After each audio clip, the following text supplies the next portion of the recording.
আসসালামু আলাইকুম, welcome to Mukta's recipe. আজ আমি আপনাদের জন্য নিয়ে আসলাম ফুলকপি এবং আলু দিয়ে রুই মাছের তেল ঝোলের একটি রেসিপি, অথবা বলতে পারেন ফুলকপি ও আলু দিয়ে রুই মাছের একটা কারি। তো চলুন ভিউয়ার্স, শুরু করা যাক। ফার্স্টে আমি রুই মাছটাকে এখানে হলুদ আর লবণ মাখিয়ে রেখেছি, ভালোভাবে ধুয়ে হলুদ লবণ দিয়ে ম্যারিনেট করে রেখেছি। এখন এটা আমি ভেজে নেব। তো চলুন ভিউয়ার্স, মাছগুলো ভাজা যাক। এই তো গ্যাস ওভেন অন করে নিয়েছি এবং ফ্রাই প্যানটাও গরম হয়ে এসছে। এখন আমি সয়াবিন তেল দিয়ে দিচ্ছি মাছগুলো ভাজার জন্য। তো তেলটা গরম হয়ে এসছে, আমি এখন মাছগুলো একে একে দিয়ে দিচ্ছি।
এই তো মাছগুলো অলরেডি ভাজা কমপ্লিট, আমি এখন এগুলো থেকে তুলে নিচ্ছি।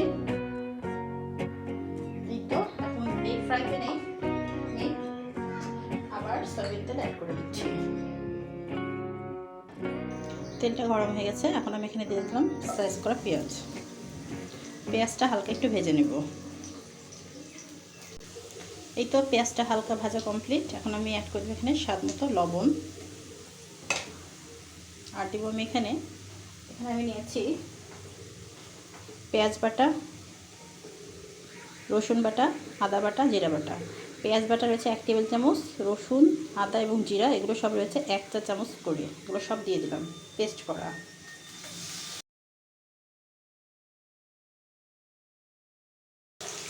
সামান্য পানি দিয়ে দিলাম মশলাটা কষানোর জন্য।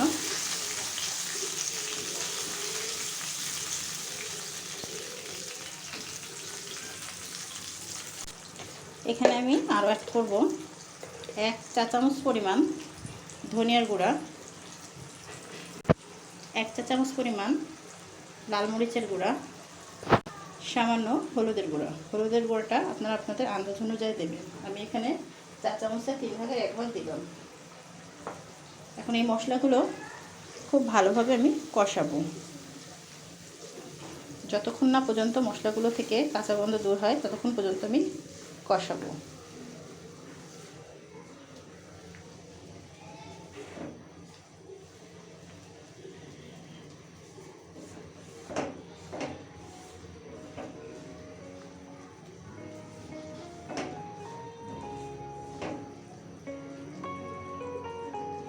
আমি ফিরছি মশলাটা পুরোপুরি কষানোর পর। তো এখানে মশলাটা খুব ভালোভাবে কষানো কমপ্লিট, তেল ছেড়ে দিয়েছে। এখন আমি এখানে অ্যাড করছি টমেটো, আমি স্লাইস করে নিয়েছি।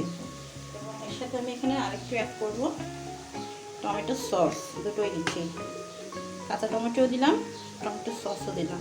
এর ফলে এই তরকারিটার স্বাদটা কিন্তু মারাত্মক অনেক লোভনীয় হয়ে যাবে। এখন এই সস আর টমেটো দিয়ে আমি আর 1 মিনিটের মতো মশলাটা কষাবো। দেন আমি এখানে সবজিগুলো অ্যাড করে দেব।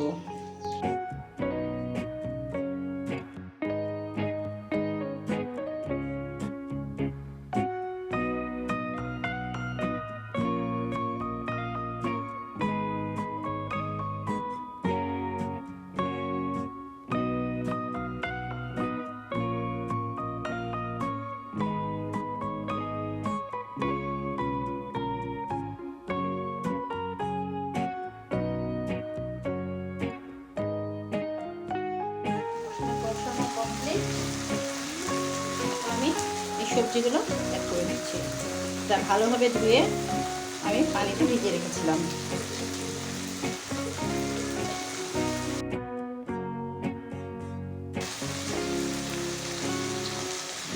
তো এখন মশলার সাথে সবজিগুলো বেশ কিছুক্ষণ কষাতে হবে। এভাবে হালকা করে নেড়ে চেড়ে আমি বেশ কিছুক্ষণ সবজিগুলো কষাবো। প্রায় 2 থেকে 5 মিনিটের মতো আমি এভাবে সবজিগুলো কষাবো।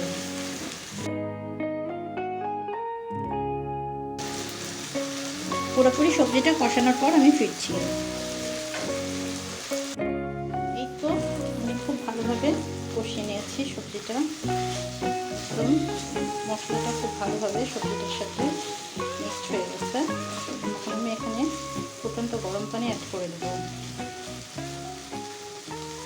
পানিটা আপনারা আপনাদের অনুমান অনুযায়ী দেবেন। আমি এখানে দেওয়ার পরে বলছি কতটুকু দিলাম।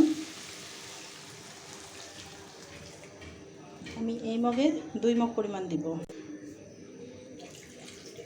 তো 2 মগ পরিমাণ দিলাম। এখন চুলার হিটটা মিডিয়ামে রেখে আমি কুক করব।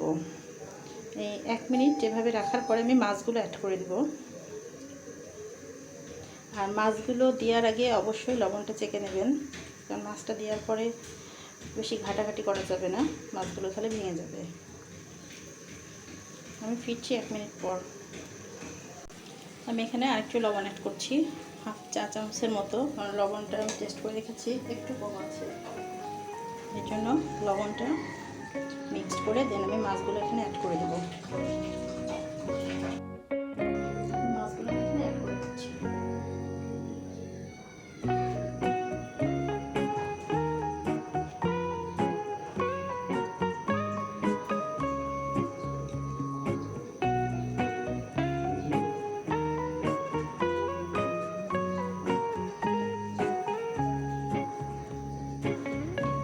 এই অবস্থায় ঢেকে দেবো। কিছুক্ষণ পর মাছগুলো আমি আবার ভিজিয়ে দেবো। ফিরছি কিছুক্ষণ পর। তো ভিউয়ার্স, আমার তরকারিটা অলরেডি প্রায় কমপ্লিট হয়ে গেছে। এখন আমি থেকে একটু কাঁচামরিচ আর ধনিয়া পাতা অ্যাড করে দিচ্ছি। কাঁচামরিচটা ভেঙে দেবো না, জাস্ট ফ্লেভারের জন্য, কারণ এতে পর্যাপ্ত পরিমাণে আমি ঝালটা দিয়ে দিয়েছি। আর উপর থেকে একটু ধনিয়া পাতা অ্যাড করে দিচ্ছি। এতে ফ্লেভারটা আরও অনেক বেড়ে যাবে। আমার কাছে ধনিয়া পাতা বেশি ছিল না, আর একটু থাকলে আর একটু দিতে পারছি। তা ভিউয়ার্স, আজকে আমার রেসিপিটা যদি আপনাদের ভালো লেগে থাকে তাহলে অবশ্যই একটি লাইক দিয়ে সাবস্ক্রাইব করে পাশে থাকবেন। পাশে থাকা বেল আইকনটির অল নোটিফিকেশন অপশনটি প্রেস করে দেবেন এবং আপনাদের ফ্রেন্ডস ও ফ্যামিলির মাঝে শেয়ার করে দেবেন। তাহলে ভিউয়ার্স, আজ পর্যন্তই। সবাই ভালো থাকবেন, সুস্থ থাকবেন। আবার দেখা হবে পরবর্তীতে নতুন কোনো রেসিপি নিয়ে। আর আজকের রেসিপিটা কিন্তু এটা অনেক সুস্বাদু একটা রেসিপি এবং অনেক হেলদি একটা রেসিপি। আপনারা অবশ্যই এভাবে যারা ট্রাই করেনি ট্রাই করে দেখবেন, ইনশাল্লাহ আপনাদের পছন্দ হবে। তাহলে সবাই ভালো থাকবেন। আল্লাহ হাফেজ।